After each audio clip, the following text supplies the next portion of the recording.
उसी मदारी में से एक मदारी मोहम्मद अली इंजीनियर नाम का, मोहम्मद अली मिर्जा नाम का इंजीनियर, वह पाकिस्तान का वो मदारी था। वह कुछ भी नहीं था, बोलता न देवबंदी है, न बरेलवी है, न कादियानी है, न शिया है, न सुन्नी है, यानी एक अलग ही फिक्र दुनिया में आम कर रहा था। पूरे हिंदुस्तान पाकिस्तान के हजारों लाखों लोग उसका फॉलो कर रहे थे। वह कभी पैगंबर के खिलाफ बोल रहा है, कभी सहाबा के खिलाफ बोल रहा है, कभी गौसे आजम के खिलाफ बोल रहा है, कभी तरावी की नमाज के खिलाफ बोल रहा है, कभी अजान के खिलाफ बोल रहा है। अब उसके फॉलोवर हिंदुस्तान में लोग हो गए। लोग हिंदुस्तान उसकी चिकनी चपड़ी बातों को सुन, डुगडुगी बजाता है, मदारी जैसी बातें करता है, लोग मान रहे हैं। अल्हम्दुलिल्लाह इस सदी में जहां बेशुमार मदारी मौजूद है, हमारे दीन का डाका डालने वाले, मुस्तफा ने क्या कहा, ये सीधी लकीर है, यहाँ ये रास्ते, बहुत सारे रास्ते निकले हैं, हर रास्ते पे है शैतान। किसी रास्ते पे कोई नजदी बैठा है, कोई वहाबी बैठा है, कोई देवबंदी बैठा है, कोई कादियानी बैठा है, कोई नेचरी बैठा है, कोई चकड़ालवी बैठा है, कोई मदारी बैठा है, कोई अहले कुरान बैठा है, कोई अहले हदीस बैठा है। यानी हर रास्ते पे ये बीच का सीधा रास्ता मसलक अहले सुन्नत व जमात का रास्ता है, यही है जन्नत का रास्ता। इस जमाने में जो भी आला हजरत से करीब होगा वह मदारी नहीं बनेगा, वह चकड़ालवी नहीं बनेगा, वह राफिजी नहीं बनेगा, वह कादियानी नहीं बनेगा, वह किसी इंजीनियर के पीछे पागल नहीं होगा, वह किसी डॉक्टर के पीछे पागल नहीं होगा। जो मसलक आला हजरत का फॉलोवर होगा वह तमाम गुमराही से बचकर जन्नत का मुसाफिर बन जाए। आका अलैहिस्सलाम की दुनिया में आने का मकसद ही यही है कि बता दिया जाए कि तेरे पैदा होने का क्या मकसद है, क्यों बनी है यह जमीन, क्यों बना है यह आसमान, क्यों बने हैं ये सूरज और चांद, क्यों तुम मर जाता है, मरने के बाद क्या होता है, तेरी मर्जी के खिलाफ काम होता है। आखिर वह कौन है जो अपनी मर्जी चलाता है? अल्लाह रब्बुल इज्जत की तौहीद की दावत देने नबी आते हैं, कयामत का पता बताने नबी आते हैं, हराम और हलाल का फर्क सिखाने नबी आते हैं, हमें एक हद में रहने का रास्ता बताने पैगंबर आते हैं, एक लिमिट देते हैं कि तुम्हें इसी हुदूद में जीना है, इससे बाहर नहीं जाना है। या यही बताने के लिए पैगंबर आए, सारे पैगंबर आए और आखिर में सारे पैगंबरों के सरदार आए। अब इसके अलावा अब कोई दूसरा पैगंबर क़यामत तक नहीं आने वाला है, अब कोई नया नियम नहीं आने वाला है, जीने की कोई नई थ्योरी नहीं आने वाली, अब कोई और दूसरा पैगाम लेके पैगंबर नहीं आने वाले हैं। अब उसी पैगंबर का कलमा आम करना होगा, उसी पैगंबर की तालीमात को आम करना होगा। ये उलमाए कराम की जिम्मेदारी है कि मुस्तफ़ा की तालीमात को आम करें, क्योंकि इससे बेहतर तालीम कोई हो ही नहीं सकती है, इससे बेहतर सिस्टम कोई दे ही नहीं सकता है, इससे जबरदस्त मार्गदर्शन कोई हो ही नहीं सकता है। चाहे दुनिया का कोई वैज्ञानिक 1000 साल तक दिमाग जला के वो जो चाहे कि मैं मुस्तफा के तरीके से सुपीरियर तरीका मैं दुनिया को दे दूं, इट कांट, ऐसा कभी नहीं हो सकता है, क्योंकि पैगंबर आखिर ज़मान बन के मुस्तफा आ गए। अब इसके बाद कोई नबी नहीं आएगा, इसलिए जीने का जो सबसे सुपीरियर मेथड हो सकता है वह मेथड लेके मुस्तफा आ गए। जिस सबसे जबरदस्त नुस्खे कीमिया लेकर कुरान करीम लेके मुस्तफा आ गए। अब कोई दूसरी किताब नाजिल नहीं होगी। वह तौरेत के मानने वालों ने तौरेत में तहरीफ कर दी, इंजील के मानने वालों ने इंजील में तहरीफ कर दिया, जबूर के मानने वालों ने जबूर का प्रोटेक्शन नहीं किया, उसमें अपने मन से अपनी बातें घुसेड़ के उसको बदल दिया। लेकिन कुरान करीम लेकर मुस्तफा आया है। अब दुनिया की कोई ताकत कुरान करीम के हर्फ को बदल नहीं सकती है। बदलने वाला वह खुद मुक्की खाएगा, बदलने वाला वो खुद सलील और रुस्वा हो जाएगा, क्योंकि अल्लाह ने कुरान की हिफाजत का जिम्मा लिया है। इसलिए दुनिया की कोई भी ताकत कुरान में तहरीफ नहीं कर पाएगी, चाहे बड़ा से बड़ा स्कॉलर हो, बड़ा से बड़ा वैज्ञानिक हो। कोशिशें बेशुमार हुई हैं, मगर सबको मुंह की खानी पड़ी है। अमेरिका जलील हुआ है। उन्होंने एक किताब लिखवाई थी अपने बड़े बड़े स्कॉलर के जरिए, ताकि लोग कुरान छोड़कर ये किताब पढ़ें, लेकिन वो किताब हवा हो गई, लोगों ने इसे थूक दिया। नहीं, अगरचे बहुत खूबसूरत जबान इस्तेमाल की गई थी, बहुत खूबसूरत जबान इस्तेमाल की गई थी, मगर लोगों ने उसे नकार दिया। क्यों? दिल बदलने वाला अल्लाह है, दिमाग में बात डालने वाला अल्लाह है, कुरान की हिफाजत का जिम्मा अल्लाह ने लिया है। न कोई अरबी दाई से बदल सकता है, न कोई अंग्रेजी का एक्सपर्ट इसमें कोई चेंजिंग कर सकता है, नहीं, बल्कि अल्लाह ने कुरान पाक को याद करना इतना आसान बना दिया है कि करोड़ों की तादाद में मुसलमानों के बच्चे हैं जो पूरा कुरान जबर जेर के साथ अपने सीने में उसे महफूज कर लिया है। लोगों ने प्रेस के कुरान को लोगों ने जला दिया। अभी भी अमेरिका का एक जानवर, उन्होंने कुरान पाक को जलाने की कोशिश की। कहा इस किताब से फितना पैदा होता है, वो अपने यहाँ का मंत्री कहलाता है, लेकिन हमारी निगाह में वो जानवर और कुत्तों से बदतर है। वो क्या समझा कि कुरान की एक प्रति जला देंगे तो कुरान पाक दुनिया से खत्म हो जाएगा।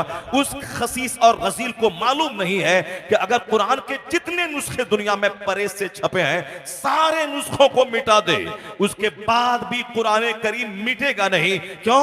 कुरान पाक किताब की शक्ल में परेज से छपके जो नुस्खे मौजूद हैं उससे ज्यादा नुस्खा अल्लाह ने मुसलमानों की सीने में महफूज फरमा दिया। करोड़ों बच्चे मुसलमानों के हैं जो पूरा कुरान गेट बाई हार्ट कर लिया है। वो फिर उसी अपनी याकाश्त से कुरान पाक को दोबारा उसे प्रिंट करके प्रेस से छपवा सकता है। अल्लाह ने कुरान पाक की हिफाजत का जिम्मा लिया है। अब कोई ताकत इसको मिटा नहीं पाएगी, चाहे कोई डेनमार्क वाला कोशिश करे, चाहे अमेरिका वाला कोशिश करे, चाहे हिंदुस्तान के चंद शरीर बेलगाम बदतमीज कोशिश करें, हम कुरान पाक की तालीम को बंद कर देंगे। तुम मदरसे में ताला लगा सकता है, तुम मदरसे को बंद कर सकता है, लेकिन इस्लामी तालीमात को बंद नहीं कर पाएगा। तुम माइक पे पहरा लगा सकता है, लेकिन इस्लामी आवाज को दबा नहीं सकता है। माइक बंद हो जाए मगर तसदाए तकबीर को दबा नहीं पाएगा, कुरान पाक की तालीम को दबा नहीं पाएगा। इसलिए ताला लगाना छोड़ दे। कुरान पाक में जो पैगाम है इस पैगाम को आम कर। तुमने शराब मिटाने की कोशिश की लेकिन शराब नहीं मिटा पाए, तुमने शराब मिटाने की कोशिश की नहीं मिटा पाए, शराबी बढ़ते चले गए। अब कम से कम इस्लामी कानून को तो नाफिज कर दे। अगर इस्लामी कानून नाफिज हो गया, इस्लाम का पैगाम नाफिज हो गया तो शराब उसी तरह बंद हो जाएगी जिस तरह मक्का के लोग शराब पीते थे। इस कदर शराब पीते थे कि पानी से ज्यादा शराब पीते थे, उनके मुंह में हमेशा शराब रहती थी। लेकिन इस्लाम ने दिल बदल दिया, मुस्तफा की सोहबतों ने सोच बदल दी। आका करीम अलैहिस्सलाम ने उसी अरब के जंगलियों को, उस अरब के बद्दुओं को, उस अरब के शराबियों को इस तरह उसके जीने का अंदाज बदल दिया कि जैसे कहा कि शराब पीना हराम है, लोगों ने शराब के मटके तोड़ डाले, लोगों ने शराब के जाम तोड़ डाले। जिसने मुंह में तक शराब ले गया था वहीं से उल्टी कर दी। गिलास में शराब थी, गिलास को उठा के फेंक दिया, क्योंकि मुस्तफा ने दिल बदल दिया। अब जब दिल में अल्लाह का डर बैठा दिया तो जो कहा अल्लाह का पैगाम है कि अब शराब पीना हराम है, लोगों ने हाथ के गिलास फेंक डाले, मटके तोड़ डाले। आया है किताबों में कि मदीने की गलियों में इस तरह शराब बह रही थी नालियों में, जिस तरह बरसात के जमाने में नालियों में पानी बहा करता है। इसी जबरदस्ती शराब नहीं रुकेगी, डंडे से शराब नहीं रुकेगी। शराब को रोकने के लिए दिल बदलना होगा, सोच बदलना होगा, जहनियत बदलनी होगी, अल्लाह का डर बिठाना होगा। अगर बंदा सिर्फ हाकिम से डरता है तो हाकिम जब तक सामने है तब तक वो शराब से बचेगा, लेकिन हाकिम नहीं है वो बंद कमरे में शराब पिएगा। बंदा जब तक पुलिस से डरता है, पुलिस सामने है, शराब नहीं पिएगा, लेकिन पुलिस सामने से हट गई ये तन्हाई में शराब पीने लगेगा। दिन के उजाले में पुलिस से डरते हुए, पुलिस के अमलों से डरते हुए, हाकिम से डरते हुए, कोर्ट कचहरी से डरते हुए, समाज के लोगों से डरते हुए शराब पीना छोड़ देगा। लेकिन रात के सन्नाटे में जहां न पुलिस है, न हाकिम है, न बाप है, न भाई है, न समाज के लोग हैं, वहां तो वह पिएगा। इस्लाम ने यही कारनामा अंजाम दिया है कि इस्लाम ने सोच बदल दी है कि आदमी के दिल में अल्लाह का डर बिठा दिया है कि मेरा रब है जो मुझे पैदा किया है, वो हमको देख रहा है, वो हर स्याह सफेद को देखता है, वो उसको न नींद आती है न ऊंघ आती है। अल्लाह ला इलाहा इल्ला हुवल हय्युल क़य्यूम ला ताख़ुज़ुहु सिनतुम वला नौम। कुरान की सबसे बड़ी आयत ये आयतुल कुर्सी, जिसमें कहा गया वो अल्लाह को न नींद आती है न ऊंघ आती है, वही है जो सारी कायनात को संभाले हुआ है। उसके लिए जमीन आसमान के निजाम को संभालना कोई मुश्किल नहीं है। वला यऊदहु हिफ्ज़ुहुमा व हुवल अलीयुल अज़ीम। वही है बुलंद वाला, वही अजमत वाला रब है, यानी वही रब है जिसने मुझको पैदा किया है। मैं 50 मंजिला होटल में रहूं, या मैं झोपड़ी में रहूं, या मैं बांस के खेत में रहूं, या मकई के खेत में रहूं, या धान के खेत में रहूं, या मैं दिन के उजाले में रहूं, या रात के सन्नाटे में रहूं, इस्लाम इसी सोच को पैदा करना चाहता है कि तेरा खुदा तुझको देख रहा है। वल्लाहु बिमा तामलूना खबीर। जो कुछ तू करता है अल्लाह देखता है। यही फिक्र मुस्तफा ने लोगों के दिल में बिठा दिया, और जब बिठा दिया फिर वही हुआ। दिन के उजाले में शराब पीने वाला वह रात के सन्नाटे में भी शराब छोड़ दिया, दिन के उजाले में ज़िना करने वाला वह रात के अंधेरे में भी ज़िना करना छोड़ दिया। और फिर जो खुद सर से लेके पांव तक गुनाहों में डूबा था, अब वह गुनाहों को मिटाने का प्रचारक बन के सामने आ गया। कहा गया खुद न थे जो राह पर औरों के हादी बन गए। क्या नजर थी जिसने मुर्दों को मसीहा कर दिया। वो अरब जो रास्ते पे नहीं थे, वो अरब जो रास्ते पे नहीं थे, वो अरब जो जंगली थे, वो अरब जो मर्डरर थे, वो अरब जो हत्यारा था, वो अरब जो प्रतिज्ञा भंग करने वाला था, वो अरब अंदर से बाहर से पूरी दुनिया के लिए मॉडल कैसे बन गए। एक मुस्तफा ने 1,24,000 अपने अपने कलमा पढ़ने वाले अपने गुलामों को छोड़ के इस जाहिरी हया से पर्दा फरमाकर अपनी कब्र अनवर में जलवागर हो गए। उसके बाद देखा कि मेरा गुलाम क्या कर रहा है, सिद्दीक क्या कर रहा है, उमर क्या करेगा, उस्मान क्या कर रहा है, अली क्या कर रहे हैं, हसन हुसैन क्या कर रहे हैं, अब्दुल्ला इब्ने मसूद क्या कर रहे हैं, अबू हुरैरा क्या कर रहे हैं। 1,24,000 सहाबा को छोड़ के मुस्तफा दुनिया से पर्दा फरमाए और क्या कहा, असहाबी कन्नुजूम बिअय्यिहिम इक्तदैतुम इहतदैतुम। मेरे सारे सहाबा सितारों की तरह है, जिसकी पैरवी करोगे राह रास्ते पे आ जाओगे। मैं ये कहना चाहता हूं, आज एक आदमी 25 साल में भी किसी एक सब्जेक्ट का एक्सपर्ट नहीं बन पाता है। हम मदरसे में 20 साल पढ़ते हैं, हमें अच्छे ढंग से फर्राटे से अरबी बोलना नहीं आता है। हम 20 साल स्कूल कॉलेज में पढ़ते हैं, 24 घंटे फर्राटे से मुझको अंग्रेजी नहीं आती है। अगर मुझको अरबी आ भी जाए तो अरबी में बेशुमार ब्रांचेज हैं, हम हर ब्रांच का एक्सपर्ट नहीं बन पाते हैं। कोई नहव का एक्सपर्ट बनता है, कोई सर्फ का एक्सपर्ट बनता है, कोई इल्मे मानी इल्मे बदी का एक्सपर्ट बनता है, कोई फिक्र का एक्सपर्ट बनता है, कोई इल्मे हदीस का एक्सपर्ट बनता है, कोई इल्मे जुफर का एक्सपर्ट बनता है।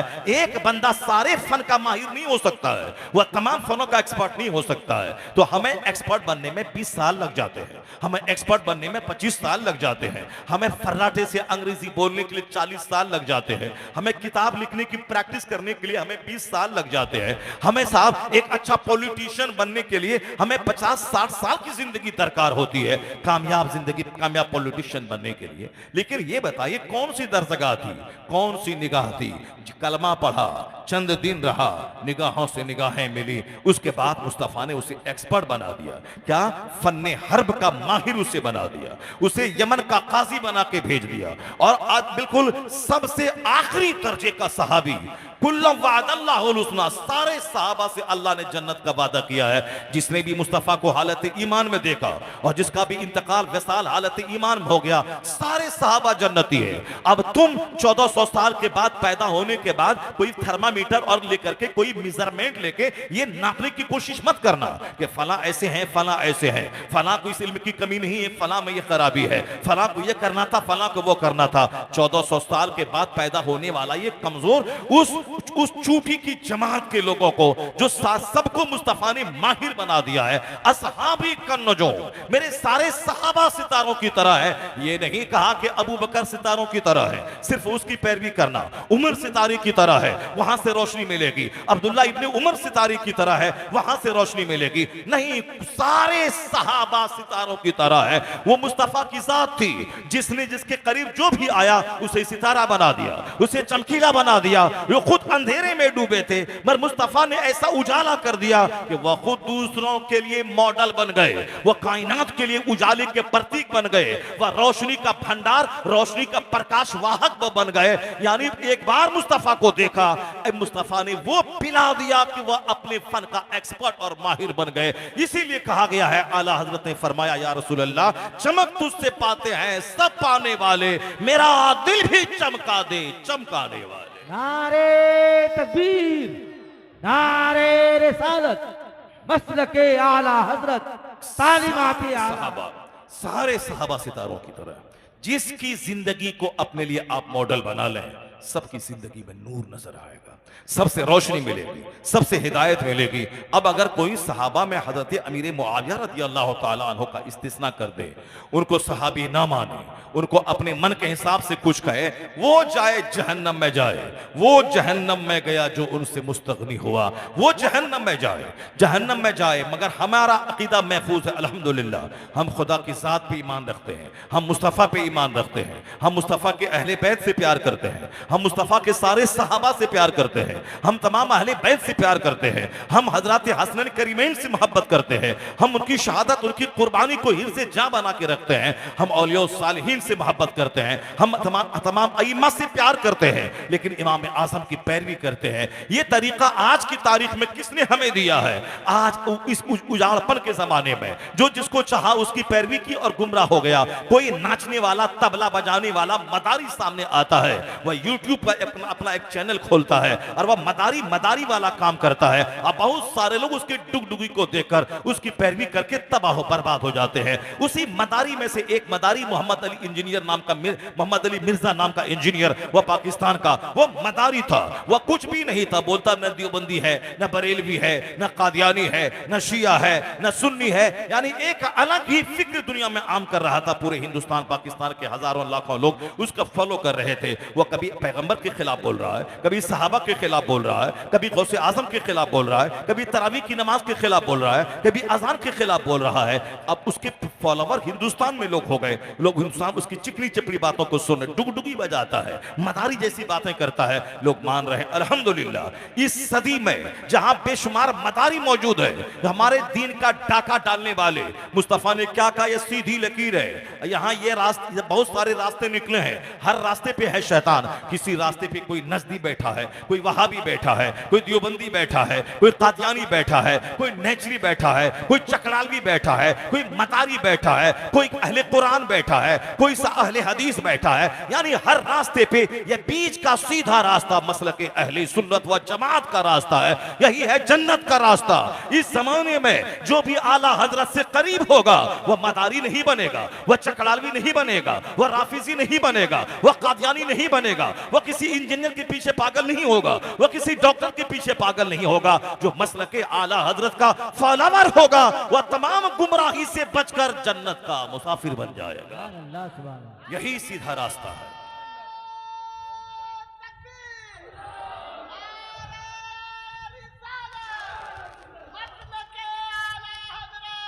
चूंकि आला हजरत के मसलक में साहबा कराम का जो मकाम है वही मकाम देना है। अहले बैत से जैसे प्यार करना है वैसे ही प्यार करना है। हजरत मीर मुआविया रज़ियल्लाहु ताला अन्हु का जो मकाम है वही मकाम देना है। हजरत चारों खुलफा राशिदीन का जो मकाम है वह मकाम देना है। अशरे मुबश्शरा का जो मकाम मुस्तफ़ा ने दिया है उसको दिल से मानना है, उसको इज्जत देनी है। औलिया सालिहीन उससे प्यार करना है। मन आदाली वलियन फ़क़त आज़नतुहु बिल हर्ब। बुखारी की हदीस में आया है कि अल्लाह ने क्या कहा, हदीस कुदसी है कि जो मेरे वली से दुश्मनी करे उसके लिए मेरा ऐलान जंग है। यानी वली दुश्मनी की चीज नहीं है, वली मोहब्बत करने की चीज है, आलिम नफरत करने की चीज नहीं। अल उलमा वरसतुल अंबिया, उलमा अंबिया के नाइब होते हैं, तो आलिमों से नफरत नहीं की जाएगी, आलिमों से मोहब्बत की जाएगी। क्योंकि आलिम अपने बाप की बात नहीं बोलता है, आलिम कुरान बोलता है, आलिम हदीस बोलता है, आलिम औलिया सालिहीन की जिंदगी बयान करता है। आला हजरत फाज़िल बरेलवी का डंका सारी दुनिया में क्यों बज रहा है? उन्होंने अपने बाप की शान में कोई किताब नहीं लिखी, उन्होंने अपने दादा रजा अली खां की शान में कोई किताब नहीं लिखी, जबकि उनका दादा बाकरामत वली थे। उनके वालिद मुफ्ती नकी अली खां हिंदुस्तान के 10 टॉप मुफ्तियों में एक शुमार उनका होता था। आज हिंदुस्तान के हर मोहल्ले हर गली में जो खुतबा इल्मी पढ़ा जाता, अपने बेगाने सब पढ़ते हैं, वो खुतबा इल्मी देने वाले आला हजरत के दादा और दादा का शागिर्द है। आला हजरत फाज़िल बरेलवी के खानदान ने हिंदुस्तान के मुसलमानों के ईमान का तहफ़्फ़ुज़ किया है। तो आला हजरत ने दादा का खुतबा नहीं पढ़ा, आला हजरत ने अपने बाप की शान में किताब नहीं लिखी, 1000 के करीब किताब लिखी। वो किस फरमान पे लिखी? मुस्तफ़ा की अजमत पे, रिफत मुस्तफ़ा पे, सरकार के इल्म गैब पे, कमालात मुस्तफ़ा पे, इख्तियारात मुस्तफ़ा पे, मौजज़ात मुस्तफ़ा पे, इस्लाम पे होने वाले हमलों का दिफा करने पर जो रजा मुस्तफ़ा के कदमों में अपना सर रख दिया हो और हुजूर पे होने वाले सारे हमलों का दिफा कर रहा हो, इस्लाम की अजमत और खूबी बयान कर रहा हो, सरकार की अजमत का खुतबा पढ़ रहा हो, तो अल्लाह रब्बुल इज्जत ने उस रजा को सौदागरान से उठाया, शोहरत के उस आसमान पे पहुंचा दिया है। आज अमेरिका से लेकर श्रीलंका तक हर जगह रजा रजा का चर्चा हो रहा है। यानी वादी रजा की कोहे हिमालय रजा का है, जिस समत देखिए वो इलाका रजा का है।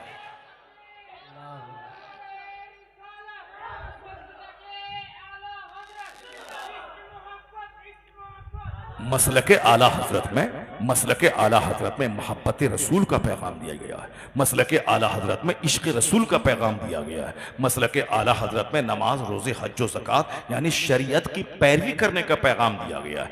नफ्स की पैरवी नहीं, वो तो बम्बई का कोई दादा होगा, बम्बई का कोई बाबा होगा जो साहब कपड़े में पाखाना करके रास्ते के किनारे सोया रहे।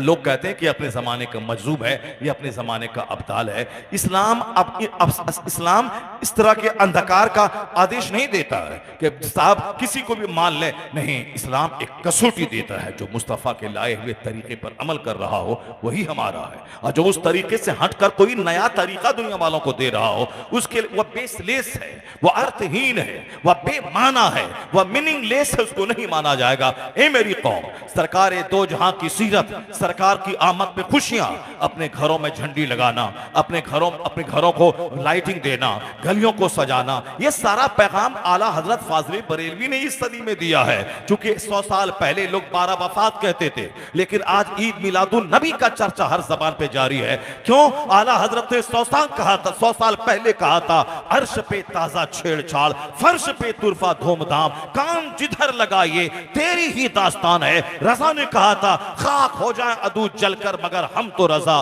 दम में जब तक दम है जिक्र उनका सुनाते जाएंगे। रजा ने कहा था, फर्श वाले तेरी शौकत का उन्हों क्या जाने, खुशरवा अर्श पे उड़ता है फरेरा तेरा। रजा ने कहा था, जिक्र आयाते विलादत कीजिए, दुश्मने अहमद पे शिद्दत कीजिए, मुल्हिदों की क्या मुराफत कीजिए। कहा था कि आयाते विलादत की तिलावत कीजिए, मुस्तफा की आमद का चर्चा कीजिए। होते कहां खलील बिना काबा ओ बिना, लौलाक वाले साहिबी ये सब तुम्हारे घर की है। कहां होता काबा, कहां होता मुजदलफा, कहां मिलता सफा, कहां मिलता मरवा, कहां मिलता रमजान, कहां मिलता जुमा, कहां मिलता कुरान। ये सारी बरकतें मुस्तफा की आमद की वजह से मिली है। इसलिए अगर ईद के दिन खुशी मनाई जाएगी तो ईद की खुशी जिस मुस्तफा के सदके में मिली है उस ईद को ईद से बढ़कर मनाई जाएगी। अगर बकरीद के दिन कुर्बानी की जाएगी तो जिस मुस्तफा के सदके में कुर्बानी का निजाम मिला है उस मुस्तफा की आमद के दिन को बकरीद से ज्यादा खुशी मनाई जाएगी।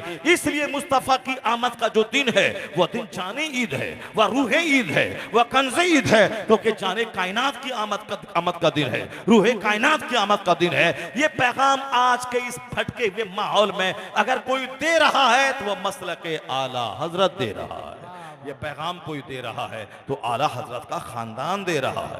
आला हजरत के बेटे मुफ्ती आजम हिंद दे रहे हैं, आला हजरत के बेटे हुज्जतुल इस्लाम दे रहे हैं, आला हजरत के पोते मुफस्सिर आज़मी हिंद दे रहे हैं, आला हजरत के भाई हजरत हसन रजा खां के बेटे दे रहे हैं, हसनैन रजा दे रहे हैं, सिबतैन रजा दे रहे हैं, हबीब रजा दे रहे हैं, उनके भाई दे रहे हैं। आज की तारीख में सरकार ताजुश शरिया उसी मिशन को लेकर आगे बढ़े और फिर दुनिया के 10 करोड़ लोगों के दिलों को रोशन किया। कमोबेश 10 करोड़ लोग उनसे वाबस्ता हुए, उनको रोशनी दी और आज वह पर्दा फरमा गए। तो आज वही मिशन को लेके कायदे अहले सुन्नत ताजुश शरिया का सच्चा जानशीं अल्लामा असद रजा खां आगे बढ़ रहे हैं, पूरी दुनिया में फैल रहे हैं, हिंदुस्तान की हर गली जा रहे हैं, हर शहर जा रहे हैं, हर जगह जा रहे हैं। वह अपना पैगाम नहीं मसलक आला हजरत को आम करने जा रहे हैं, पैगाम इश्क आम कर रहे हैं, मोहब्बत रसूल आम कर रहे हैं, हजरत इमाम आजम का मसलक आम कर रहे हैं। इसका मतलब बरेली से करीब होना,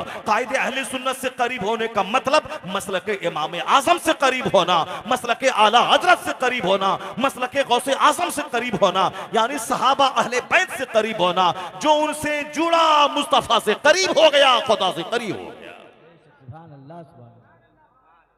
आकाए दो जहां सल्लल्लाहु अलैहि वसल्लम की आमद का महीना है। मैं कहना चाहता हूं कि हम लोग तो जो बातें हैं बोलते ही हैं, हमारे लोग तो बोलते ही हैं, लेकिन दुनिया को बदलने का फॉर्मूला जो पैगंबर लेके आए हैं आज भी उसमें वही शक्ति है, आज भी उसमें वही दम है। एक किताब छपी है यूरोप से, उस किताब के लिखने वाले हैं आर्नल्ड ट्वाइन बी।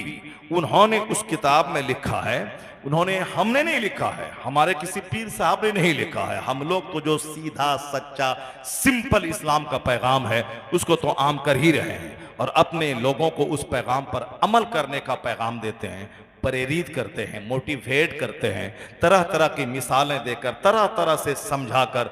यही कोशिश रहती है कि लोग मुस्तफ़ा वाले बन जाएं, लोग मुस्तफ़ा की सुन्नतों पे आमिल बन जाएं, तमाम शैतानी रास्तों को छोड़कर जो तरीके मुस्तफ़ा है उसके फॉलोवर बन जाएं। जुमा का खुतबा हो या महफिल मिलाद की तकरीर हो या सीरत के जलसे हों या दस्तारबंदी के जलसे हों या तालीम मुस्तफ़ा कॉन्फ्रेंस हो या मदरसे की चटाई हो, हर जगह से ये उलमाए कराम उसी तालीम मुस्तफ़ा को आम करने की कोशिश करते हैं। हर जगह से अपने बाप दादे का के करीब आपको नहीं करते हैं कि मैं मुझको नजराने दो, मुझको ये दो। नजराने देते हैं ये आप सवाब कमाते हैं, लेकिन ये 2 घंटा तक बैठकर ये नहीं बोलता है कि मुझे तुमको पैसा देना है, मेरे बेटे का पांव चूमना है, मेरा बाप इतना बड़ा था, मेरे बाप के करीब हो जाना है। नहीं, ये 2-2 घंटे, 2.5 घंटे, 3-3 घंटे तक ये मुस्तफ़ा की मोहब्बत का दर्स देते हैं, हुजूर की तालीमात पर अमल करने के फायदे बताते हैं, हुजूर की तालीम से हट के जीने के नुकसानात बताते हैं। उस पर चलने के क्या नुकसानात है, उस पर चलने के ही नुकसानात है। तरीके मुस्तफ़ा से हटने वाला चाहे खरबों में क्यों न खोले, क्यों न खेले, सबसे बड़ी सजा ये मिलती है, उसकी जिंदगी से अल्लाह सुकून को मिटा देता है, चैन को खत्म कर देता है। वरना ही दौलत बढ़ने के बाद और ज्यादा बिंदास होके चैन की जिंदगी बसर करनी चाहिए। नहीं, पहले गरीब था तो सुकून था, लेकिन जब अब अरबों में खेलने लगा तो बेचैनी की आग में जल रहा है। बेशुमार खदशात, बेशुमार वसवसात और बेशुमार कंफ्यूजन दिमाग में पैदा हो रहा है। यानी अब दौलतों को और मजीद बढ़ाने की फिक्र में अंदर से बाहर से वह बेचैन नजर आता है। तो उन्होंने सोचा था कि अरबों में खेलेंगे तो सुकून मिल जाएगा। 30 बड़े बड़े अरबपतियों की जिंदगी को अमेरिका में एक किताब लिखकर उसकी सारी जिंदगी का जायजा लिया गया, उससे इंटरव्यू लिया गया, उस किताब को छापकर पूरी दुनिया को बताया गया। ये इतने बड़े बड़े मालदार थे जिसके घर में एयरपोर्ट बना हुआ था। एयरपोर्ट कितनी दूर तक वो साहब एयरपोर्ट रहता है, रनवे रहता है, उस रनवे पे जहाज उतरता है। इतना बड़ा बड़ा घर अमेरिका, यूरोप, अफ्रीका, ऑस्ट्रेलिया के 30 बड़े बड़े मालदारों के पास इतने बड़े बड़े घर हैं कि जिसके आंगन में हवाई जहाज उतरता हो। इतनी दौलत है। उन सारे दौलतमंदों की जिंदगी उसमें लिख करके आम लोगों को पैगाम देने की कोशिश उस राइटर ने किया है कि आप जिस दौलत के लिए लालायित और बेचैन हैं, जरा वो दौलत है उनके पास बेतहाशा है, लेकिन उनकी जिंदगी सुनिए, उनकी बोली सुनिए, उनके करीब जाइए। ये उनका इंटरव्यू है। सबका नाम ले लेकर कौन कितनी दौलत रखता, कितना पाउंड, कितने हजार करोड़ डॉलर दौलत किसके पास है, वह सब की पूरी बायोग्राफी उस किताब में मौजूद है। किसका घर कहां है, किसका घर कितने एकड़ जमीन पे है, वह सब उसमें मौजूद है। इस सारे अरबपतियों की जिंदगी का निचोड़ यही है कि सब अंदर से बेचैन है। कोई कहता है कि मैं दौलत को क्या करूं, मुझको समझ में नहीं आता है। दौलत की वजह से मेरे बच्चे बिगड़ गए। जब पैसा नहीं होता है तब बच्चे मेहनत से पढ़ते हैं कि मेरा बाप चपरासी था, मुझको डीएम बनना है, मेरा बाप एक कल्टीवेटर फार्मर था, मुझको आईएएस ऑफिसर बनना है, मेरे बाप मेरी माँ को बड़ा कष्ट है, मैं मेहनत करके 15-15 घंटे पढ़ के मैं मेहनत करके मैं सर्विस में जाऊंगा, मैं अपने माँ बाप की मुसीबत को दूर करूंगा। माँ बाप की मुसीबत को देखकर बच्चों को पढ़ने का हौसला मिलता है। वो अपने खानदान का नाम ऊंचा करने का जज्बा लेकर तब वह मेहनत से पढ़ता है। यहाँ नाम भी है, यहाँ शोहरत भी है, यहाँ दौलत भी है, यहाँ खरबों अरबों डॉलर की दौलत है। अब वह क्यों 10 घंटा किताब पढ़ेगा, क्यों दिमाग जलाएगा, क्यों रात के सन्नाटे में बैठकर वो स्टडी करेगा। इस तरह इन सारों के बच्चे बर्बाद होने लगे। अब वो कहते हैं कि मेरा दिल चाहता है मैं सारी दौलतों को मैं खैरात कर दूं, मैं स्कूल में दे दूं, क्योंकि दौलतों ने मेरे बच्चों को बिगाड़ दिया, दौलतों ने मेरी बीवी को बिगाड़ दिया। अब इन दौलतों को मैं करूं क्या, ये दौलतों को मैं क्या करूं। यानी बेचैन है, परेशान है। तो आप जिस दौलत के लिए लालायित हैं, आप जिस दौलत के लिए परेशान हैं, वो दौलत जिसको मिली है, क्या वो सुकून में है? नहीं। क्यों? ये जमीन खुदा की है, आसमान खुदा का है, कानून खुदा का है। तो खुदा का कानून यही है, महलों में सुकून नहीं है, जमीन की खरीदारी में सुकून नहीं है, आईएएस ऑफिसर बनने में सुकून नहीं है। तो सुकून है कहां? खुदा का कानून, अला बिज़िक्रिल्लाह तत्मइन्नुल कुलूब। जान ले कि दिलों को आराम तो तिलावत में मिलता है, दिलों को आराम तो जिक्र में मिलता है, दिलों को आराम तो सुकून तो जिक्र इलाही में मिलता है। जब जबान पे अल्लाह का जिक्र होता है तब दिल को अल्लाह करार की नेमत अता फरमाता है। अला बिज़िक्रिल्लाह तत्मइन्नुल कुलूब, जान ले कि दिलों को आराम अल्लाह के जिक्र से ही मिलता है। जहां तिलावत है, जहां इबादत है, जहां सजदा है, जहां जिक्र है, जहां फिक्र है, जहां मुराकबा है, जहां मुहासबा है, जहां अकाउंटेबिलिटी है, जहां रिमेम्बरेंस ऑफ अल्लाह है, वही सुकून है। झोपड़ी में रहने वाला बादशाहों से ज्यादा मस्त जिंदगी गुजारता है, और सिंहासन पर बैठने वाला अंदर से लेके बाहर तक हर वक्त खतरे में जीता है। कब मेरी सल्तनत को खतरा ना पहुंच जाए, कब कोई दुश्मन मेरी सल्तनत को खतरे में न डाल दे। आज के जमाने में नहीं, 1500 1000 साल पहले भी जो खतरा हुकूमत को लगा रहता था कि दूसरी ताकत आके हुकूमत को छीन ले और मेरे बाल बच्चे मजदूरी करने लगे, वो खतरा आज भी लगा है। आपने देखा होगा कि कर्नल कसाफी जैसा आदमी, उसका हश्र लोगों ने क्या किया। सद्दाम हुसैन जैसा बाताज बादशाह साल हा साल तक इराक पे सल्तनत करने वाला, किस तरह बाहरी ताकत ने उसको किस कदर जिल्लत के घाट उतारा। अभी हमारा पड़ोस में बांग्लादेश है जो ठाट बाट से रहती थी, जो पूरे बांग्लादेश को अमेरिका और यूरोप के जैसी बड़ी बड़ी इमारतें दे रही थी, स्कूल कॉलेज और हाई टेक्नोलॉजी अपने मुल्क में ला रही थी। वो जिस घर में रहती थी उस घर की तस्वीरों को देखने के बाद पता चलता है किस कदर शानदार वेल फर्निश्ड महल उसके पास था। कोई समझ नहीं सकता था कि जिसके पास आर्मी है, जिसके पास फौज है, जिसके पास सारे स्टेट्स के मिनिस्टर हैं, जिसके पास सारे डिस्ट्रिक्ट के डिस्ट्रिक्ट मजिस्ट्रेट जिसके पास मौजूद है, इस कदर आसानी के साथ पब्लिक आंदोलन के सामने उसको घर से बेघर कर दिया जाएगा। वो अपना मुल्क छोड़कर वह दूसरे के मुल्क में पनाह लेंगी। कोई नहीं सोचा था, मगर हो गया। इस जमाने में हो गया।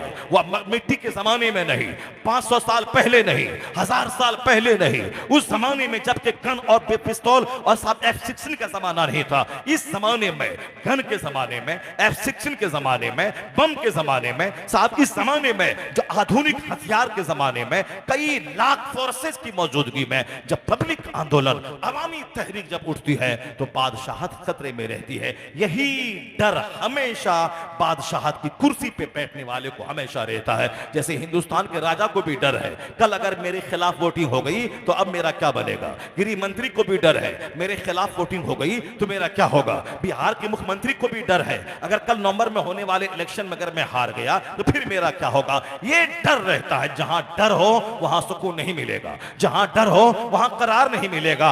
एक डर दिल में रहे, वो अल्लाह का डर रहे, खुदा का डर रहे। सारे डरों से अल्लाह उसे महफूज कर देता है। इसलिए फिजिक्स पढ़ने में करार नहीं है, केमिस्ट्री पढ़ने में करार नहीं है, मैथमेटिक्स पढ़ने में करार नहीं है। करार तो हदीस पढ़ने में है, करार तो कुरान पढ़ने में है, करार वो साहब आईएएस ऑफिसर बनने में नहीं है। करार तो मदरसे की टूटी चटाई पे है जहां कुरान पढ़ा जाता है और बादशाहों जैसी खुशियां जिंदगी में हासिल की जाती है।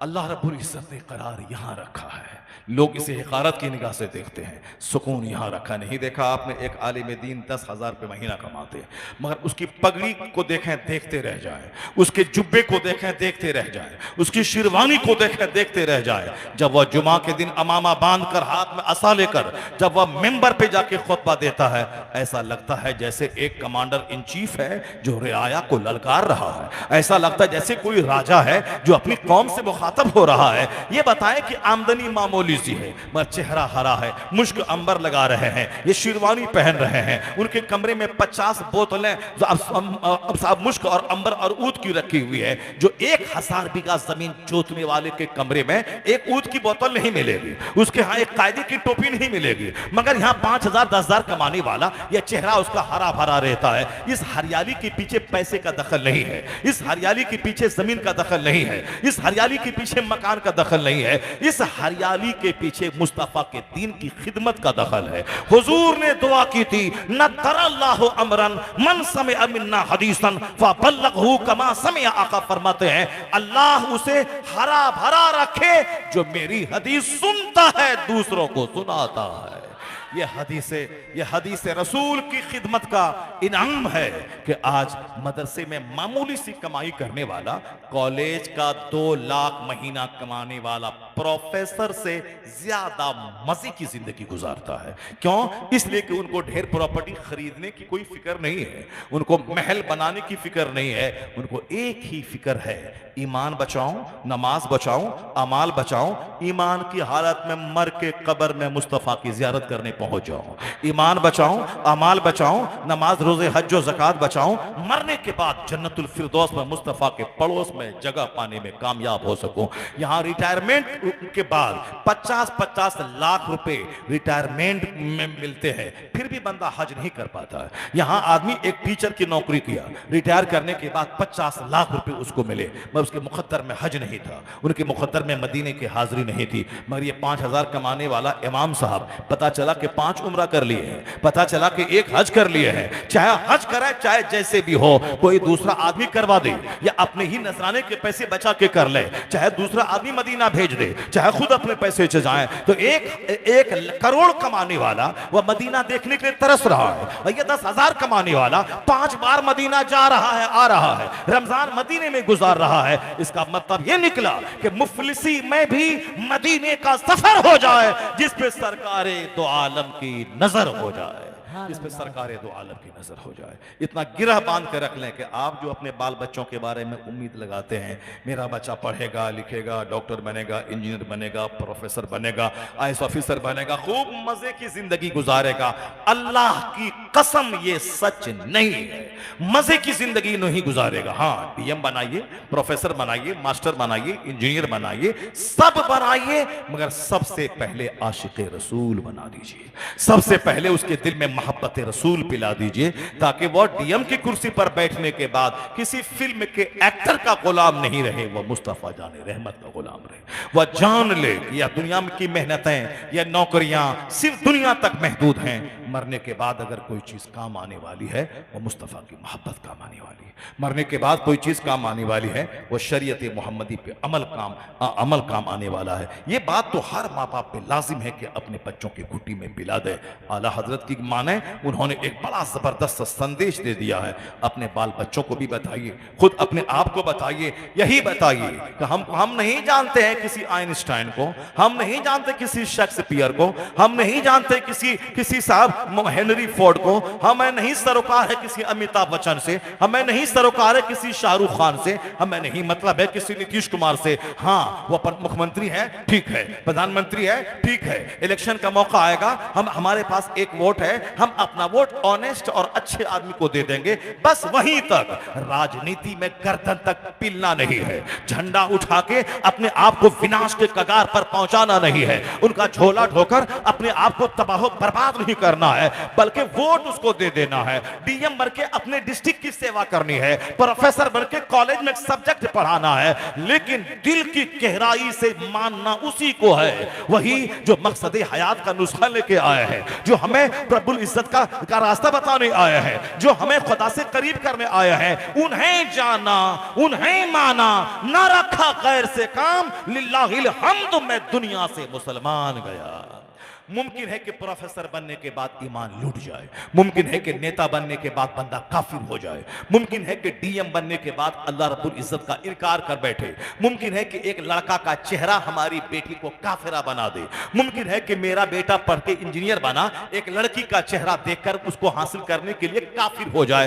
आए दिन ये तमाशा हो रहा है, बात ढकी छुपी नहीं है, सारे लोग जान रहे हैं। कितनी बेटियां हमारी गैरों के पास जा रही हैं, अपना दीन ईमान सब बेच के जा रही है। कितने हमारे बेटे हैं जो पढ़ने लिखने के बाद गैरों के साथ जा रहे हैं, दीन ईमान धर्म सब बेच के जा रहे हैं। इसीलिए जा रहे हैं कि हमने फिजिक्स का रास्ता दिखाया, केमिस्ट्री का रास्ता दिखाया, कॉलेज का रास्ता दिखाया, आईटीआई सेक्टर का रास्ता दिखाया, हमने मुस्तफा का रास्ता नहीं दिखलाया, हमने हुजूर का रास्ता नहीं दिखलाया। आला हजरत ने वही काम किया है। आज अगर करोड़ों मुसलमानों का ईमान बच बच रहा है, दीन धर्म बच रहा है, एहसान उस मरते मुजाहिद मुजद्दिद आजम शेखुल इस्लाम का है, जिन्होंने ये नारा दिया था, जान है इश्क मुस्तफा रोज फजू करे खुदा, जिसको हो दर्द का मजा नाज़े तबा उठाए क्यों, जिन्होंने हमें बताया था अल्लाह की सरताब कदम शान है ये, इंसान है इंसान, वो इंसान है ये, कुरान तो ईमान बताता है इन्हें, ईमान ये कहता है मेरी जान है ये। सुभान अल्लाह, सुभान अल्लाह।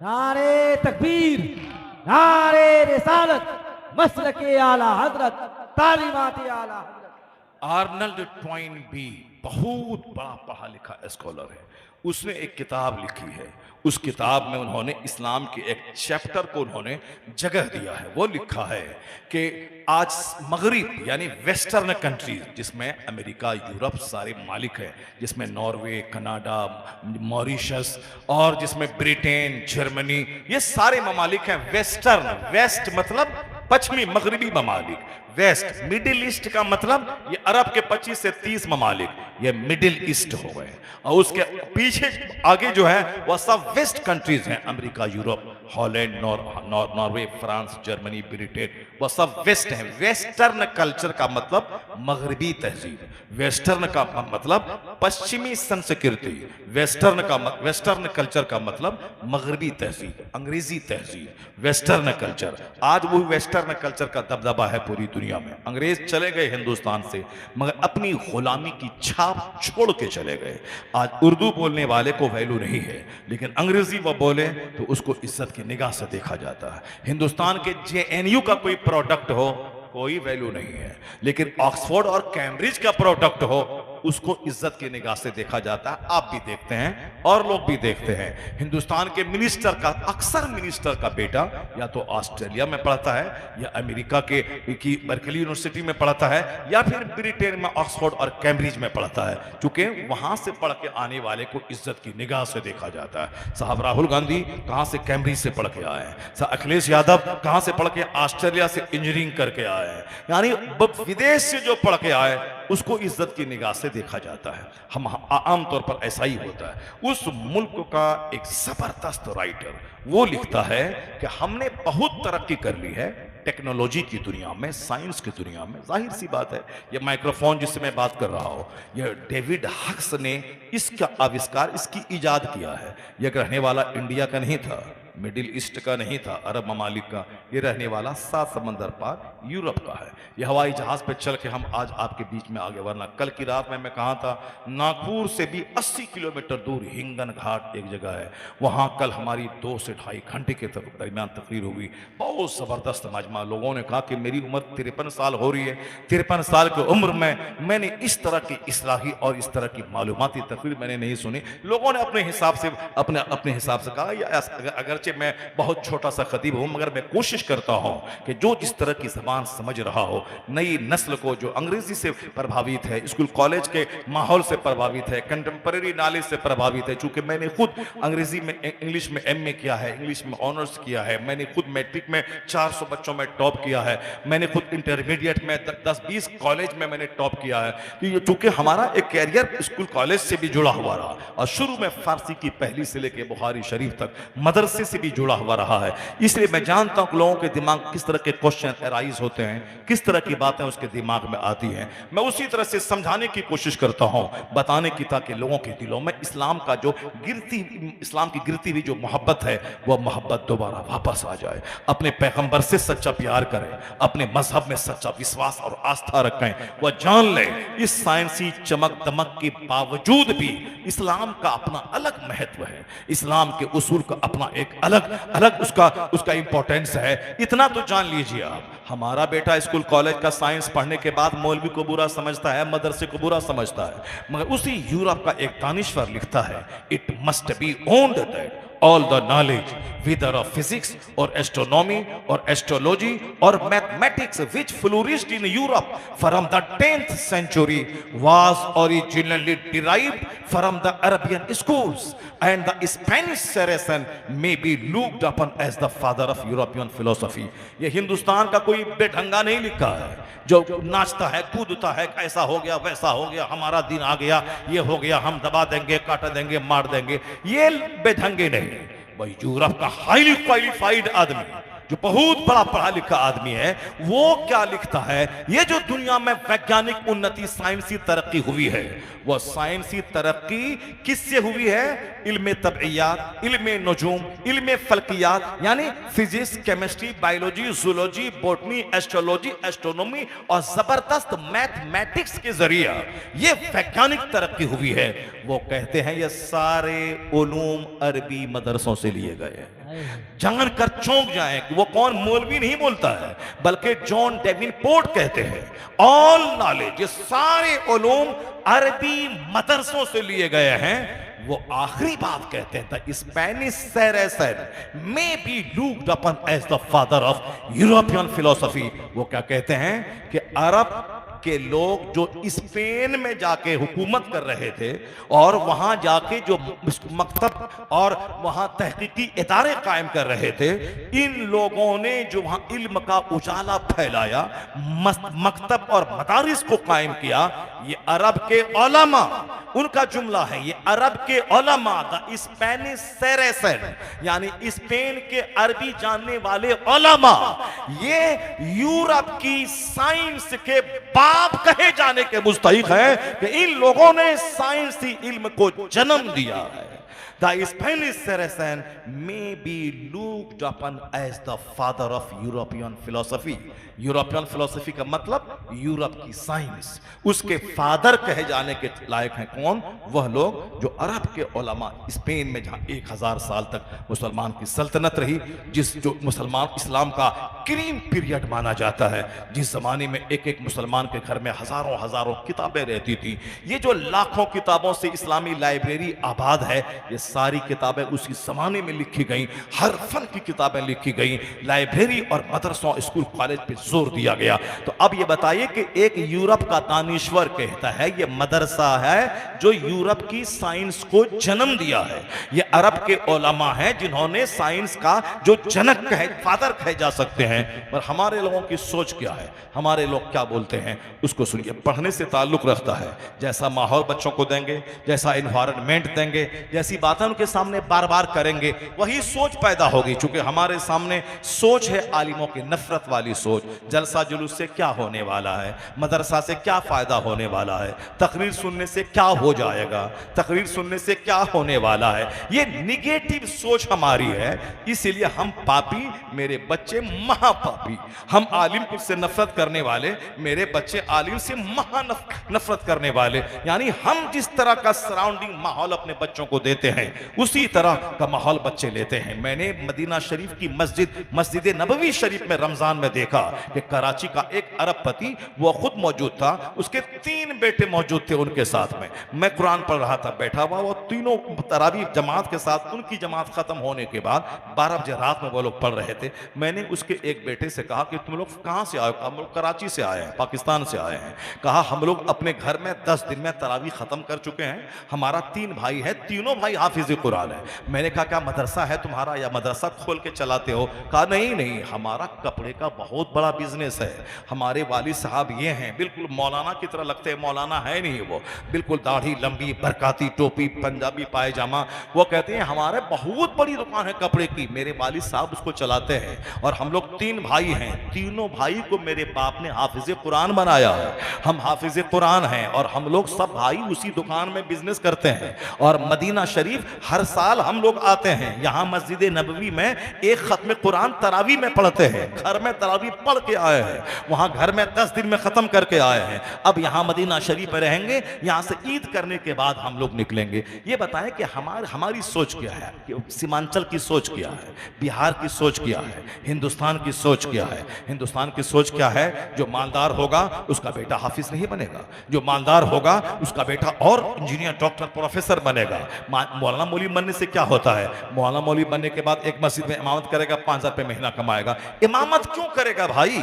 इमामत करना जरूरी है, वो इमामत करेंगे, लेकिन आपका बेटा हाफिज कुरान बन के बिजनेस करे, आपका बेटा मौलाना बनने के बाद बिजनेस करे। आप 5 बीघा जमीन बेच के 50 लाख रुपए अपने बेटे को दीजिए, वो बिजनेस करेगा। जैसे आप आपकी उम्र हो गई 40 साल, अब आप सोच रहे हैं ना कि 5 बिजनेस में हम फेलियर हो गए, अब हमको कोई नया बिजनेस करना चाहिए, जबकि आप स्कूल कॉलेज में पढ़े हैं और उसके बाद अभी भी रोजी के लिए आप फिक्र कर रहे हैं क्या करें, इस कारोबार के बाद क्या करें, कारोबार नहीं चला तो क्या करें।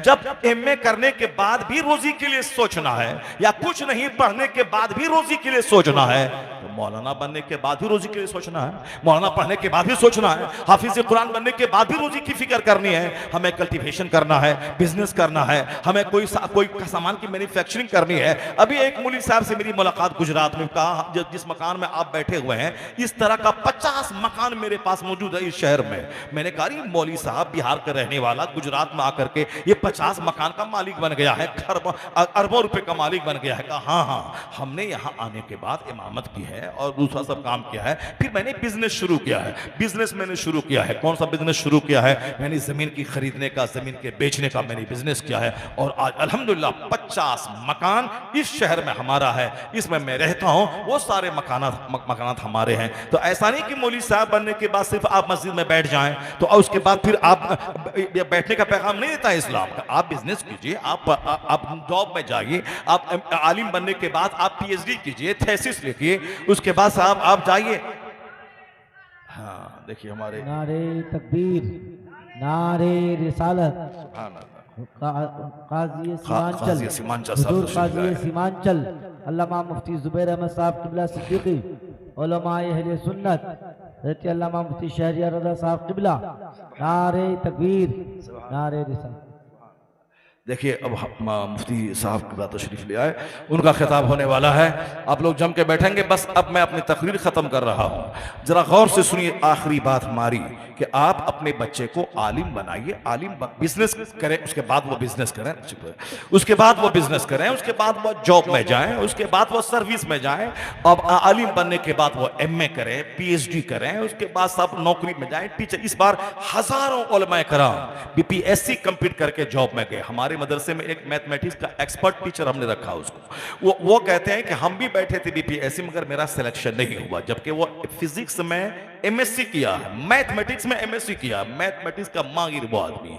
हम उनको 15,000 रुपये महाना देते हैं ताकि 5 घंटा आके हमारे बच्चों को मैथ और साइंस और अंग्रेजी मदरसे में पढ़ा दें, वो चले जाए। मैंने उनसे पूछा कि आप जॉब में क्यों नहीं गए? आपके मोहल्ले का मदरसे का एक पढ़ा हुआ लड़का वो जॉब में चला गया, आप जॉब में क्यों नहीं गए? कहा कि चूंकि हमने मैथमेटिक्स में एमएससी किया है और इसमें हजारों लड़के थे और जिस बच्चे को जॉब हुआ वो बच्चे मदरसे का पढ़ा हुआ था, उन्होंने उर्दू की सीट पे दिया था, तो उर्दू की सीट पे वैकेंसी ज्यादा थी और ज्यादा लोगों को बहाल करना था, इसलिए सारे मदरसे के पढ़े हुए जिसने भी डीएलएड किया था, बीपीएससी एग्जाम दिया था, वो सबका सिलेक्शन हो गया। अब उनकी तनख्वाह 50,000 रुपये महाना है, 40,000 रुपये महाना। खुद मेरे मदरसे में एक हाफिज कारी मुनव्वर साहब थे, 10 साल मेरे मदरसे में शोबे हिफ्ज में पढ़ाया, 10 साल तक शोबे हिफ्ज में पढ़ाया, लेकिन अभी वो स्कूल के मास्टर बन गए, टीचर बन गए और अभी 40,000 45,000 रुपये महाना कमा रहे हैं। क्यों? अगर वो सिर्फ दरसगाह में पढ़ाते, उसके बाद मोबाइल चलाते रहते 3-4 घंटे तक, तो ये दिन नहीं देखने को मिलता। वो 5 घंटे बच्चों को पढ़ाते थे, सुबह और शाम 1-1 घंटा निगरानी भी करते थे, उसी में से टाइम निकालकर वो स्कूल की तैयारी भी करते थे। वो स्कूल से एग्जाम दिया, उन्होंने ग्रेजुएशन किया, उसके बाद उन्होंने डीएलएड किया, बीपीएससी में बैठा, रात दिन वो बच्चों को पढ़ाते थे। पढ़ाने के बाद अपना टाइम निकाल कर रात के 12 बजे 1 बजे तक वो पढ़ते थे और आज वो जॉब में गए और अल्हम्दुलिल्लाह 50,000 महीना कमा रहे हैं। तो आपको मेहनत करने से कौन रोका है? आपको जुस्तजू करने से कौन रोका है? आपको बिजनेस करने से कौन रोका है? मैं जब मदीना शरीफ में उस कराची के उस अरबपति को जब मैंने देखा, उसके 3 बेटे हाफिज कुरान, मैं दंग रह गया कि हमारे लोग थोड़ा सा छोटा मोटा कारोबार करें तो अपने बेटों को मदरसे में पढ़ाना तौहीन समझते हैं, हाफिज बनाना तौहीन समझते हैं कि अरबपति का बेटा कैसे हाफिज बनेगा। जैसे हमारे इलाके में जो जमींदार है, 100 बीघा 200 बीघा जमीन है, वो अपने बच्चों को नहीं पढ़ाते मदरसे में, अगर कोई पढ़ाना भी चाहेगा तो समाज के लोग उसको घेर के जीने नहीं देंगे। अरे आपको क्या है, आप बच्चों को मदरसे में पढ़ा के फकीर बनाना चाहते हैं, मोहताज बनाना चाहते हैं, एक कल्चर है। मगर उस कराची का वो शख्स क्या बोला कि हम किसी मदरसे में नहीं हैं, हमारा बाप मदरसा नहीं खोला है, हमारा बहुत बड़ा कपड़े का कारोबार है और हमारे बाप ने हमें तीनों भाइयों को हाफिज कुरान बनाया है। 10 दिन अपने घर में सुनते हैं तरावी और फिर यहाँ आते हैं मदीना शरीफ में, एक ख़त्म कुरान यहाँ करते हैं, ईद मनाते हैं, फिर वापस यहाँ से हम कराची जाते हैं। ऐसा नहीं कि दाढ़ी रखने के बाद तरक्की नहीं होगी, टोपी पहनने के बाद तरक्की नहीं होगी और दाढ़ी टोपी रखने वाला बैकवर्ड हो जाएगा, पसमानदा हो जाएगा। चूंकि हमारे इलाके की सोच यही है कि दाढ़ी विकास की राह में रुकावट है, टोपी विकास की राह में रुकावट है, पंजाबी पायजामा विकास की राह में रुकावट है। जरा दुनिया देखिए, अपने आलिमों से करीब रहिए, आलिमों की गुफ्तगू सुनिए, दुनिया के हालात का जायजा लीजिए, फिर अपनी जिंदगी में सुधार की कोशिश कीजिए, अपने आप को बदलिए, अपनी सोच बदलिए, अपना ट्रेंड बदलिए, अपना जीने का अंदाज बदलिए। फिर क्या होगा, दुनिया भी हाथ में आएगी और आखिरत भी हाथ में रहेगी। अब वो आखिरी बात मैं कहता हूँ, आर्नल्ड ट्वाइन भी यूरोप का दानिश्वर, वो किताब लिखता है कि आज शराब पूरे वेस्ट को खोखला बना दिया है। यानी अमेरिका में एक बार शराब की पाबंदी लगी, शराब पे पाबंदी लगी, मगर चोर दरवाजे से इतना बड़ा कारोबार शराब की तस्करी होने लगी कि गवर्नमेंट को मजबूरन पाबंदी हटा के फिर ओपन शराब को करना पड़ा, ओपन। अब वहां फिर दोबारा पाबंदी नाफिज हुई, फिर उसके बाद इस कदर शराब की तस्करी शुरू हुई कि दोबारा गवर्नमेंट ने वहां से पाबंदी हटा ली।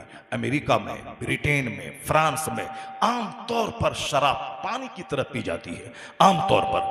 आर्नल्ड ट्वाइन भी कहते हैं, 1000 डेवलपमेंट के बावजूद हम शराब रोक नहीं पाए, 1000 साइंटिफिक तरक्की के बावजूद नस्ली इम्तियाज, कहते हैं नस्ली इम्तियाज, यानी ये काला, ये गोरा, ये हाई खानदान का, ये गरीब खानदान का, अफ्रीका में हजारों लोग मारे जाते हैं। ये नस्ली जंग में हम बड़ा तुम छोटा, हम ऊंची जाति का तुम छोटी जाति का, ये अमेरिका में भी है, ये अफ्रीका में भी है, ये ब्रिटेन में भी है। कभी कभी अखबार पढ़ते होंगे, एक बंदा आया, उन्होंने अपने लाइसेंसी गन से भून दिया, 10 लोग मारे चले गए। क्यों?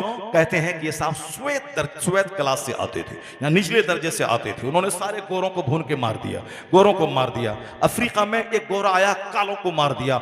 बहुत खतरनाक जंग है। हिंदुस्तान में आज से 25 साल पहले आपने सुना होगा साहब, एक तरफ दलित होते थे, एक तरफ वो ब्राह्मण और राजपूत समाज होते थे, उसका भी एक गैंग होता था, एक साहब माओवादी का गैंग होता था। ये उसके गांव में हमला किया, 100 आदमी को जबह कर दिया, वो उसे पे हमला किया, वो 500 को जबह कर दिया। जहां मैं 94 में इमामत करता था, पटना के पास जहानाबाद कुर्था में, उसके बाद वहां से 10 किलोमीटर दूरी पर राजपूतों का गांव था, ब्राह्मणों का गांव था। 50 ब्राह्मण को माओवादी ने जबह कर दिया, काट दिया उसको, जिसे परथा पे काटते हैं उसी तरह काट दिया। मेरी मस्जिद के सामने से साहब सोनिया गांधी की गाड़ी गुजरी, फिर लालू प्रसाद यादव जी सब गए, बिल्कुल सड़क के किनारे मेरी मस्जिद थी। यानी एक जंग आज भी उसके यहाँ है। हम हमारी दुश्मनी में वो सब जंग थोड़ी ठंडी उसकी हो गई है। अब पढ़ने लिखने के बाद ठंडी होनी भी चाहिए, लेकिन शदीद जंग यहाँ थी, आज थोड़ी सी नॉर्मल है। अमेरिका यूरोप में डेवलपमेंट के बावजूद भी यह जंग जारी है। आर्नल्ड ट्वाइन भी किताब में लिखते हैं कि नस्ली इम्तियाज को हम मिटा नहीं पाए और शराब अपने मुल्क में रोक नहीं पाए। वो कहते हैं इसको रोकने का एक तरीका है कि इस्लाम नाफिज हो जाए, इस्लाम का तरीका यहां आ जाए। जब मैं इस्लाम पढ़ता हूं, अरब के लोग गर्दन तक शराब में डूबे थे, लेकिन इस्लाम के पैगंबर ने क्या सोच बदल दी, क्या जीने का ट्रेंड बदल दिया कि शराब हराम है। 1 लाख सारे लोगों ने शराब छोड़ दिया। अब तन्हाई में भी लोग शराब नहीं पी रहे, दिन के उजाले में नहीं पी रहे। वह कौन सा डर खौफ था, जीने का अंदाज कैसे बदल दिया मुस्तफ़ा ने? यही अल्लाह का डर, अल्लाह का खौफ, मरने के बाद आखिरत में हिसाब किताब की फिक्र, ये सारी बातें डाल दी। मुस्तफ़ा के इस कल्चर के बारे में कहते हैं कि अगर शराब मिटाना है तो इस्लाम नाफिज करना होगा, पैगंबर आजम के तौर तरीके को नाफिज करना होगा। शराब अगर मिटाना है और नस्ली इम्तियाज अगर खत्म करना है, उसके लिए भी इस्लाम हमारे लिए बेहतरीन मॉडल है। वो कहते हैं अरब के लोग ऊंच नीच की जंग में मुब्तला थे, कई कई हजार लोग मारे जाते थे। I am greater, I am better than you, मैं तुमसे बेहतर हूं। और गरीब अमीर को मारता, अमीर गरीब को मारता, काला गोरा को मारता। कबायली जंग थी वहां, साहब रेशियल जंग मौजूद थी। वो कहते हैं खतरनाक जंग थी अरब में, कोई एक दूसरे को मानने को तैयार नहीं था। लेकिन इस्लाम ने किस तरह से इस नस्ली इम्तियाज को मिटा दिया कि एक सफ में खड़े हो गए महमूद व अयाज। न कोई बंदा रहा, न कोई बंदा नवाज। वही अरब के मुहाजिर, वही अरब के अंसार, वही ऊंचे मालदार लोग, वही काले लोग, सब एक दस्तरखान पे बैठ के खा रहे हैं, सब एक सफ में नमाज पढ़ रहे हैं, अपने एक इमाम के पीछे सारे अमीर गरीब उसका फॉलो कर रहे हैं। वो कहते हैं कि ये दो जबरदस्त कारनामा जो इस्लाम के पैगंबर ने अंजाम दिया है, जिसको देखने के बाद ऐसा लगता है कि आज इस साइंटिफिक जमाने में भी अगर इन दोनों खतरनाक बुराइयों को मिटाना है, उसके लिए पैगंबर आजम हमारे लिए बेहतरीन मॉडल है, उसके लिए इस्लाम हमारे लिए बेहतरीन मॉडल है। इसका मतलब the crying need of time, ये वक्त की जबरदस्त जरूरत है कि पैगंबर आजम को पढ़ा जाए, उनको सुना जाए, उनको समझा जाए, उनकी तालीमात को मुसलमान अपनी जिंदगी में पहले नाफिज करें, फिर उसके फायदे महसूस करें। जब सुन्नतों पे अमल के फायदे वो कुफ्फार मुशरिकीन देखेंगे, बगैर चीखे चिल्लाए, बगैर तलवार उठाए, जब वह सुन्नतों पे अमल के बेनिफिट्स देखेंगे तो वह खुद बखुद सुन्नतों से करीब हो जाएंगे, दीन से करीब होते चले जाएंगे। मगर चूंकि आज हाल है कि दीन सिर्फ मौलाना की जबान तक है, दीन सिर्फ जुमा की नमाज तक है। मौलाना स्पीच देते हैं, मौलाना तकरीर करते हैं, उसी वक्त समझ में आता है कि अरे इस्लाम ने ये किया, इस्लाम ने वो किया, इस्लाम का ये वरदान है, इस्लाम की ये ब्लेसिंग है। लेकिन प्रैक्टिकल में समाज में 0/0 है। तो अब दूसरे लोग भी कहते हैं जब तुम भी शराब पीता है मैं भी पीता हूँ, तुम भी नाचता है मैं भी नाचता हूँ, तुम भी स्कूल कॉलेज की तालीम में इतना डूबा के तुम्हारे 50 साल के लोगों को नमाज की फिक्र नहीं रहती, आखिरत का चर्चा नहीं रहता।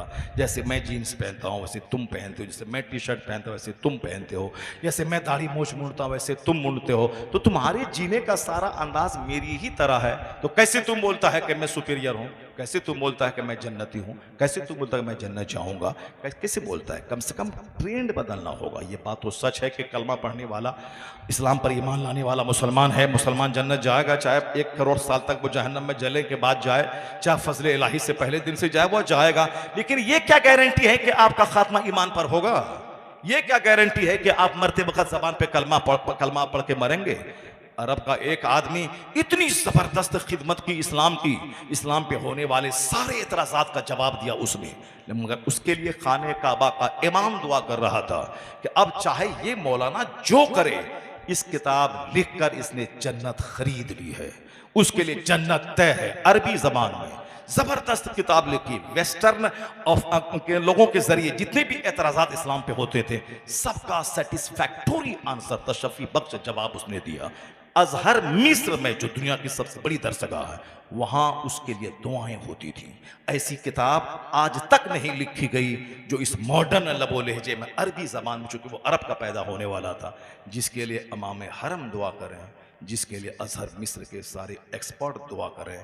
वो आदमी कुछ दिनों के बाद एक क्रिश्चियन औरत की मोहब्बत में गिरफ्तार होकर क्रिश्चियन हो गया और इस्लाम के खिलाफ एक जबरदस्त किताब लिख दी उसने।